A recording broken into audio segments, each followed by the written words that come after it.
venons d'annoncer que cette école va devenir la 21e École nationale supérieure d'architecture. Il n'y avait pas d'École nationale supérieure d'architecture autonome, pleine et entière en Outre-mer. Donc la première sera ici à La Réunion et ça sera l'autonomisation de cette école jusqu'ici rattachée à Montpellier et qui va devenir un pôle de référence pour l'architecture tropicale, l'architecture en milieu tropical, qui va attirer des architectes, des ingénieurs, des professionnels du monde entier et qui va être un exemple, un modèle, un laboratoire en quelque sorte de ce qu'on peut faire de mieux pour la transition écologique à partir de matériaux biosourcés, à partir de l'architecture bioclimatique, à partir de tous les savoir-faire développé ici à La Réunion, de l'expérience du terrain ici.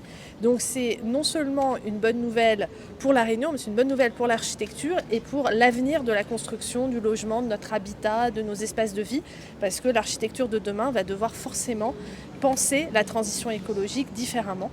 Et en France hexagonale, on a besoin des savoir-faire de ce qui a été développé ici, mais aussi dans d'autres territoires du monde. Donc cette école sera un modèle. Non seulement elle sera une école autonome, mais elle sera un modèle.